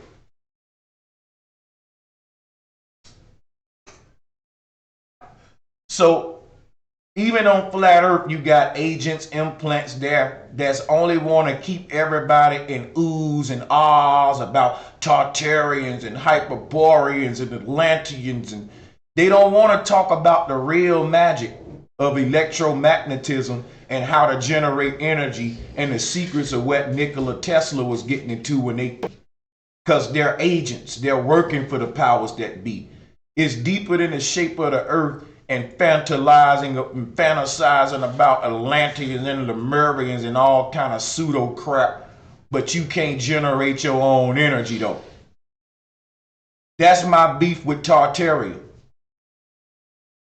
Now, who were the Tartarians? They're nothing but the Asian ancestors. Listen, people, everybody is born on a certain continent, and they can trace their lineage back by following a compass from their continent. In other words, look at my mouse cursor. Here is Asia right here. If you living in Asia, your compass is pointing you right here. It's a straight line from your continent to this pole. And by following that line, guess what you're going to do? You're going to re-enter your ancestral lands. Inevitably, Earth got the shit built into the magnetic ley lines. That's why we call it tracing back. Because we left the North Pole, we migrated from these original homelands. So when we trace back our lineage, all we doing is walking in the footprints of our ancestors that migrated outward from the center. We walking in our ancestors' footprints when we follow that compass. So every continent has a certain path that they follow to get to these original lands, and the path that you follow from your continent will lead you through your ancestral lands. You will see the generations in order as you journey back to the North Pole. You will see structures get more and more antique. It'll be like walking back in time. And depending on which direction you coming from, depending on what type of structures you will see. So everybody compass will point them to the center, but the path you would take based upon where you at geographically will lead you through your own ancestors' land. It's very simple what I'm telling you. It ain't a bunch of spookism. I know that you want to hear to be entertained. All these popular Tartarian videos talking about spookism. If you born in this area over here, your compass gonna point to this pole, and you're gonna follow a line to this pole, and it's gonna lead you through your ancestors' land. So the Asians, when they go back home to the North Pole, they go through their ancestors' land, and their ancestors was called the Tartarians. These continents don't have names, y'all, but they're belonged to by certain original human races. So down here is Africa, where my mouse hand at. Down in this area would be Africa. Going down this way. And if you were to follow your compass north coming up from Africa, guess what? You'll go through the pygmy land. You'll go through the pygmy land. So Africans journeyed through the pygmy land to make it to the mountain. So we said that we come from the pygmy. The Asians didn't say that they come from the pygmy. They came from the, let me show you what they came from.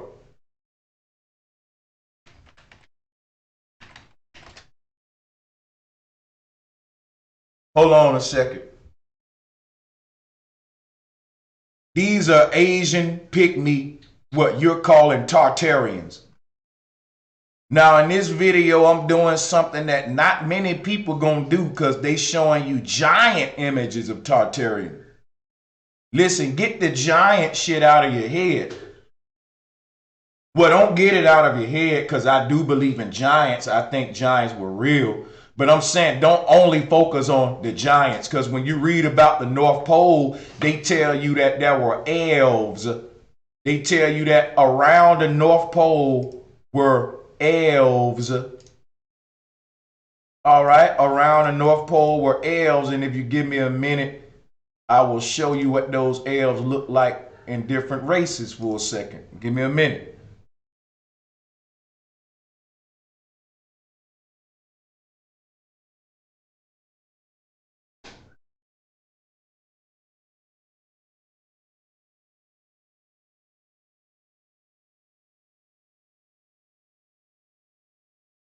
Hold on. All throughout history, they spoke of elves at the North Pole. Now, hold on a second, people. Let me do something.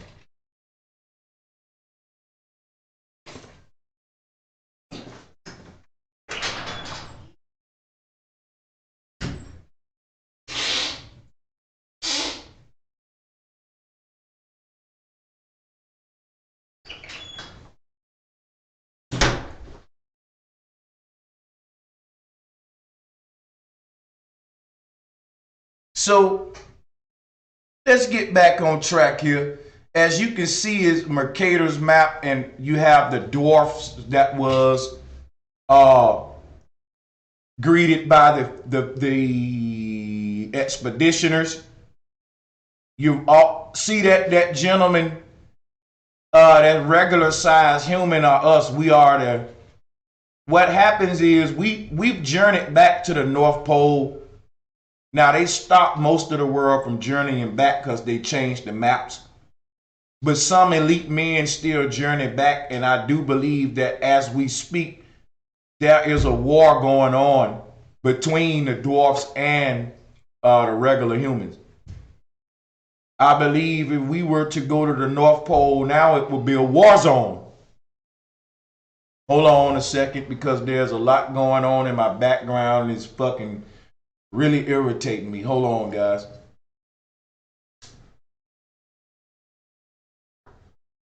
So everything we learn about dwarfs at the North Pole is not just mythology. It's history.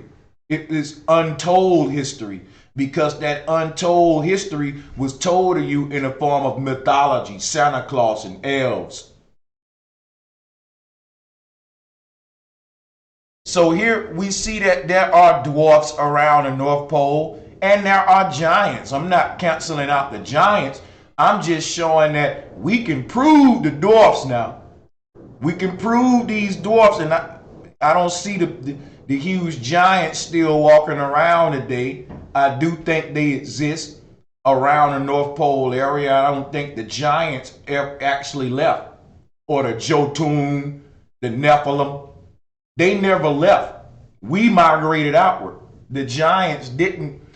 But that's just my belief. A lot of people got big buildings that they pull up here, which debunk my belief. So I'm not saying I'm right. I can be totally wrong, because there are a lot of huge structures in our areas, civilizations, that show giants may have left too. But what happened to them? Maybe the war expanded all the way out into the new worlds, and the giants were defeated based upon the midgets or the dwarfs unifying with the mediums. I believe we made a contract with the dwarfs, and that contract's still going today, and I believe we actually probably found out it was better for us smaller humans and the midgets to team up against the giants. And that's probably what made the giants go extinct. When the war started, when everybody got corrupted and started battling for resources, I'm pretty sure that the giants must have been quite intimidating.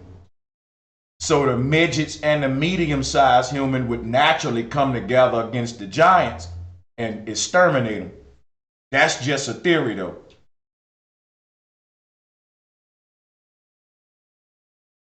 So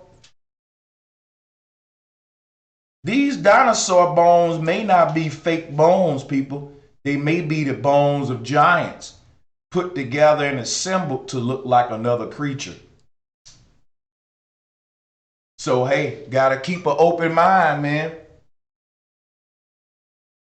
But again, these would be who we're calling the Tartarians right here. These are your Oriental dwarfs. And the reason it's important is because these Oriental dwarfs occupy parts of Asia that's near the tip of Asia that's pointing toward the North Pole. Very interesting. Think about what I'm telling you here. At the top of every continent are dwarf lands, people, just like Mercator's map show. Mercator had to be right. Because if you're traveling north in Africa, you will reach the pygmy land. And if you're traveling north from Asia, you will reach the Oriental the Tartars. I think the Tartarians were the Oriental dwarfs. No matter which way you approach this thing, you would enter your ancestors' land. And I believe this land would be the giants. So somebody can do some research on this area of the world and see, are there a lot of giant structures in this region? Because if the giants' children would have migrated from the original homelands, they would have went this way, northwest. Northwest from the Mercator map would be the path of least resistance for the giants to lead away. And there are little bitty black lines that show you the paths that we took when we journeyed away. So I'm not making this up. If you look at this black stone, there are real little bitty black lines bursting from this stone, splitting the pie, splitting it like pie slices. Real little bitty thin black lines splitting the pie up. What is these splits? Is magnetic ley lines, paths of dissension. We are fallen angels and the earth is a huge mountain. When you travel north, you raise in elevation. So when we left the center of the earth, we walked down from the throne of God, you fallen angels. God got off his throne and became most solidified the further away he moved from this magnetic mountain. So the more we journey toward the North Pole, the more the nature of reality changes. The less dense things feel, the more dreamy it feels, like a reality that you can just float on a cloud, so to speak. And they tell you about that. They said the Agarthians, the Hyperboreans, are able to levitate. Their world is less dense than ours. It's crystallized light, so to speak. It's a dream-like world, an astral plane type joint. The more you walk out of this realm and travel toward that vortex, reality breaks down. It changes its vibration to a more dreamier-like reality. So the concept of fallen angels tumbling down that mountain is what we are. And these little black lines show you how we all started at the center, occupied these four lands, and from these four lands, everybody migrated outward from their four lands the way these lines are pointing. In other words, if you were occupying this particular land, you didn't leave away from your homeland out of this way. These magnetic ley lines showing you the path of least resistance and migrational paths that humans followed from their areas. You ain't gonna go you're gonna take the smallest paths, the quickest way out of some shit. If we taking a trip somewhere away from our city, we're gonna take a straight line. If we just want to explore, we're gonna look out in front of us and travel in what would be outward based upon our perspective, not nobody else's. So if we occupying this land right here, and you came to this coastline and look at this mountain where we all come from, the only thing behind you was a mystery. You on this little triangle, you know this is the hyperbola where life come from, but this coastline is a mystery. You don't know what's out there. So that leads man on a quest outward. Each one from his little pod, his little lily pad, his little continent. And we seeded the entire world evenly based upon a question mark. This coastline right here led everyone from their prospective location to seed continents beyond theirs. So you will see all the different continents on the earth can trace their mother culture back by traveling north from where they are. Isn't it easy and simple? Think about what I'm telling you. No matter where you are on the earth, you can follow a compass north from that land and you will be journeying through the footsteps of the ancestors of that land. And you don't need a map. All you need is a compass. This is very deep shit what I'm telling you. Think about it. Traveling north from any continent will take you through the motherlands of that continent back to the source.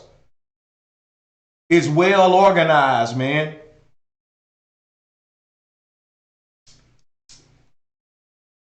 And so when we talk about Tartaria, the word breaks down to Taurus territory. Everyone had a name that linked them to the science behind what happens to this at this mountain. And I'm gonna prove it to you right now. Each one of these 4 continents named themselves after an aspect of electromagnetic energy. So when you say the Tartarian, you're saying the Taurtarians, and Tor is the root word of Taurus field. Tauric energy. Tar and Tor are the same. Tar is in the word star. A star is related to the Taurus field. The stars are storehouses of light. So a star is a store. A star is a store. Each star in the sky is like a storehouse of light. And each of these storehouses is bouncing light from each other, connecting the dots. And that bouncing of light are the electric cords that our soul journeyed through, what I was telling you about earlier.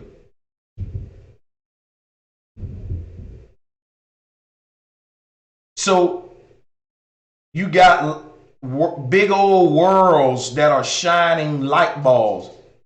And there's a pole at the top and bottom of those worlds that connect them to a dot system of worlds. And it's bouncing light. If you know how you bounce light with mirrors, and this is how consciousness is transmitted in and out of the earth through this magic mountain, connecting the worlds. They call it string theory. Now, so a star is a store, and remember, any vowel in between that will give you the macrocosmic definition that's credible. So you can turn it into an I, and it will be a stir. And the stars do help stir the ether as well as store light. So starlight is stored light. It's a buildup of light. It's a point in a Taurus field where a bunch of different lines of light collided in one area, and it's a perpetual collision. So if you got 4 people making a box, skeeting a hose pipe in the middle of the box, where all the water meet, that will be a star. So think of the water coming from each hose pipe as light. and you got light bleeding in from all different cardinal directions, crashing at a point, and that becomes a star or a storehouse of light, a buildup of light. So, and it's stirring the ether. This is motion here. This is motion going on. Now, just giving you etymology to show you how to think about words. Now, listen. Each of these lands name themselves after the concept of electromagnetism. So, the pygmy name themselves after the concept of pi. Yes, yes. Pythagoras tried to do the same thing. The pygmy were the ones who originally invented what's called the Pythagorean theory. And they had, they personified the theory as a python wrapped around an egg, and that became the world egg. I'll show it to you.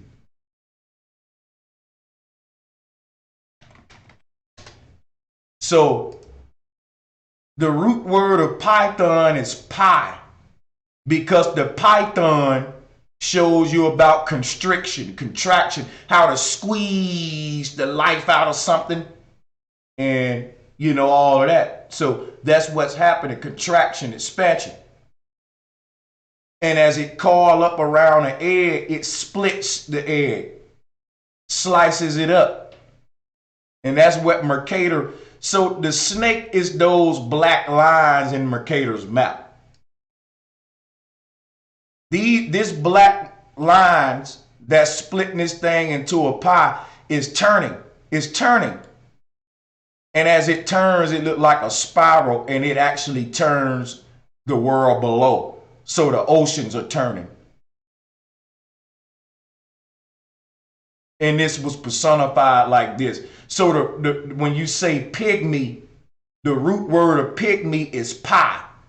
The numbers 3.14 is pi, but it's just telling you the number 8, people. Don't get caught up in they bull crap. The number 8 is infinity. The number 8 is the torus field.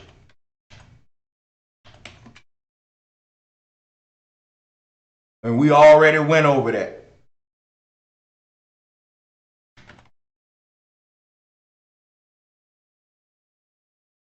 We already went over it. It's the number 8, y'all. This is the number 8. And it was turned into this. And it's a python.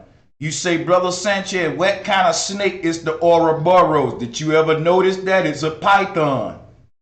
The perfect snake. You're going to get a python or either a viper. Now, look at the symbol for pi, and you will see that it is the snake mouth.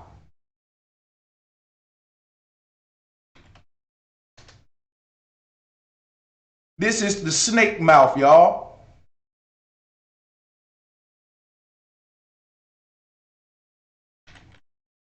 Let me show you something.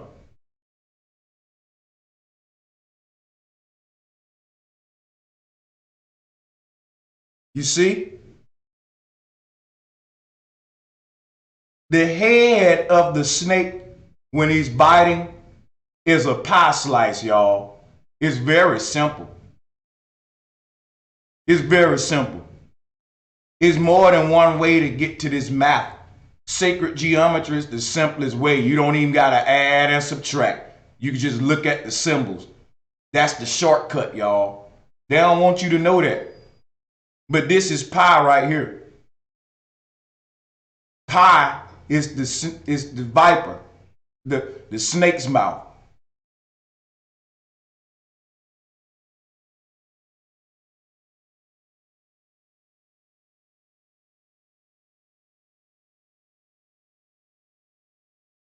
So again, this is the snake's mouth, as you can see. The two fangs are the two thieves. The negative space in between them where the tongue is would be Jesus.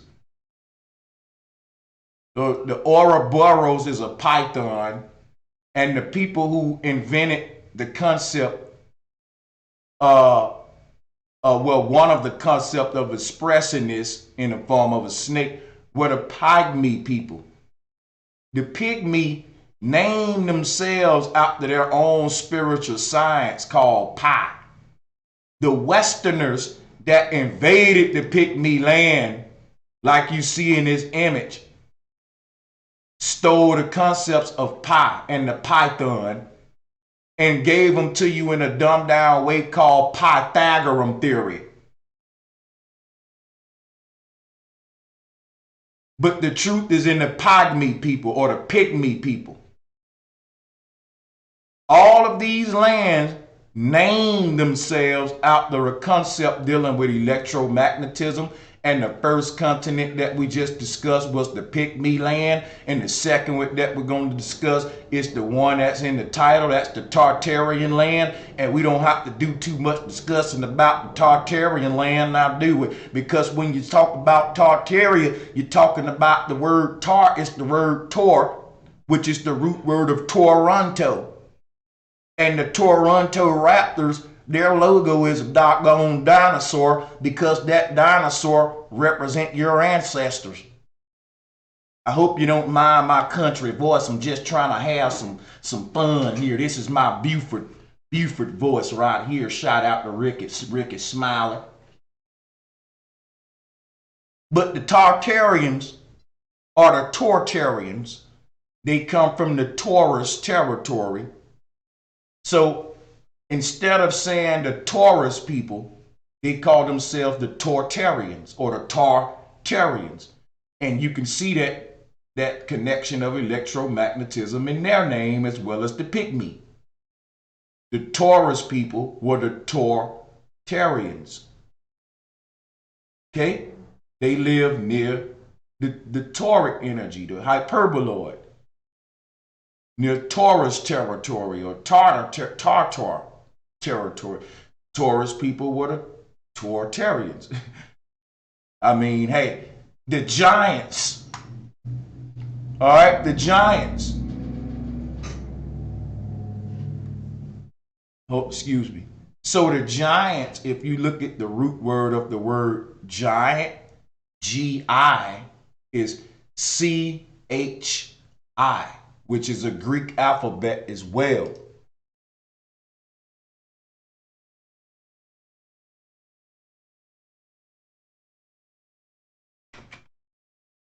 So a giant is a chi ant.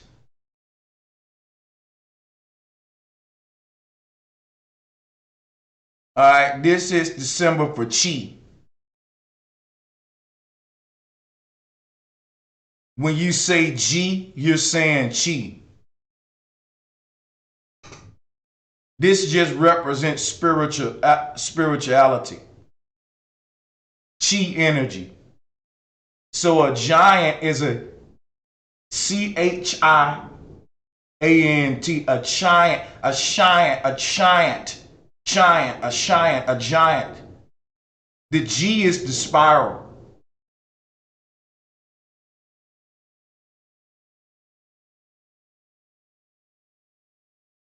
So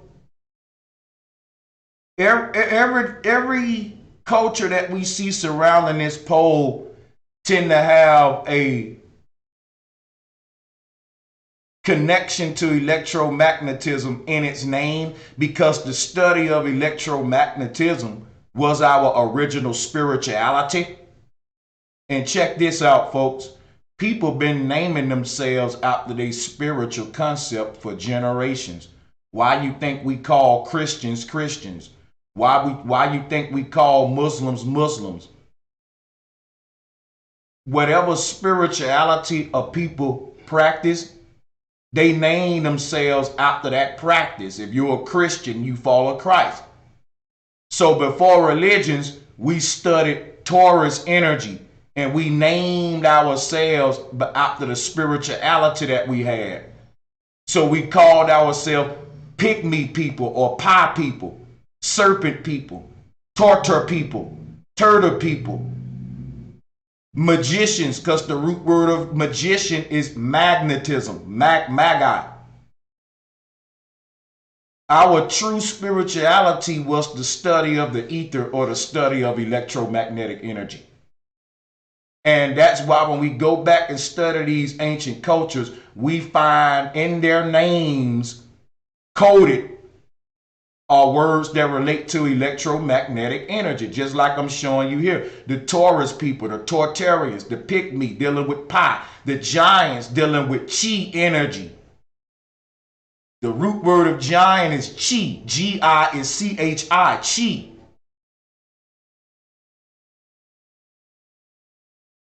There's another land on this map, but I'm not sure exactly what's the name of the people on that land, so I'm not going to make nothing up. But you see what I'm saying.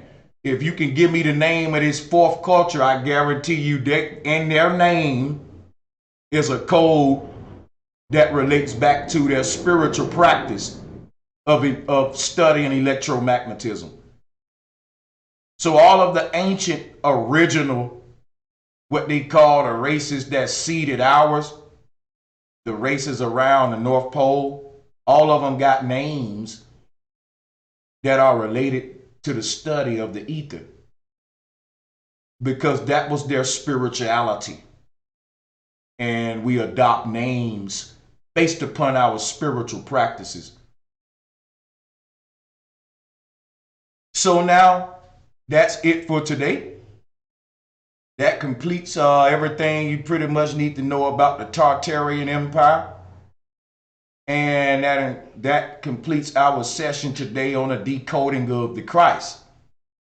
So I'm going to go ahead and end this live stream, and we're going to go live again because I want to have an open panel. And there are some other topics I wanted to address in the community about the state of flat earth, as well as just some other different topics. And if everything goes well, I spoke with Subtle Infinity, we will have a one-on-one on Bro Sanchez TV discussing the quote-unquote stagnancy of flat earth. I disagree with his stance as well as many other brothers. So me and him will exchange ideas and let the people weigh in the comment section, because I know a lot of people going to feel the way Subtle feel. So it's important that we respect his arguments as well in the discussion. This ain't going to be a one-way thing, because a lot of people have expressed to me the same sentiment Subtle Infinity expresses, as well as many other brothers. And we're going to let both of these expressions take place in an unbiased platform and let the people weigh in individually. So that'll be a great bill. That'll be a great discussion if everything go well with that. But I'm going to leave y'all, man. I gave you some jewels here today on Tartaria, and we went deep into the rabbit hole, well, deeper into the rabbit hole with our decoding of the Christ. So before I get out of here, let me give a big shout out to LaShawn Thomas, as well as Illustrious Cook. Big shout out to Be Strong. Said just paying my electric bill. I like that. Shout out to my brother Be Strong and Illustrious Cook. And the brother LaShawn says, been sharing your live on Facebook. Keep teaching, King. That right there just, man, guess what? Y'all thank LaShawn. I'm going to do an extra stream for that, man. Said keep teaching, man. I love it when y'all appreciate what I'm doing, man, and y'all show me in these ways, yo. I just can't express how lucky I am to be the man in this position. And I wouldn't rather be a damn billionaire, millionaire, or none of that. I'm rich right now. I get to do something I love doing, and it be appreciated by people who can resonate with it. And, I appreciate you guys' support. Shout out to the sister Layla Rashida. Thank you, my sister. You've been encouraging me throughout the show, and now you've decided to send a super chat. I appreciate that, my sister. I appreciate that. And shout out to you too, Sister Serena. Said, thank you, bro Sanchez. I'll be sharing your videos. Stuff like that make me want to sit here. It gives me a boost in my heart that make me get this big boost of motivation to just make another video, do another stream, write out another post or article, do another page on my book, It just give me that extra gas to go. Y'all just don't know, man. Keep encouraging me. You are fueling the fire, and I will keep on every time dropping the jewels that's going to free future generations, spiritually, mentally, and physically, from all the snares that the oppressors have in front of them to tangle them up in that web of confusion so that they never find who they truly are and never have no type of connection with the world around them. And that is such a tragedy.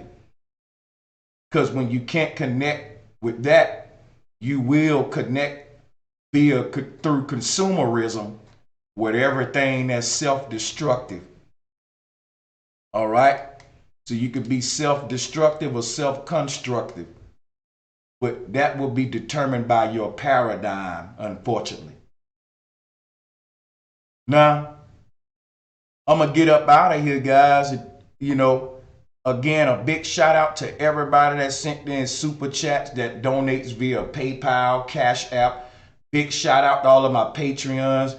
Huge shout out to all of my new Patreons. We just got so many new Patreons. And if you're a new Patreon, let it be known in the chat room so that the people can give you some love.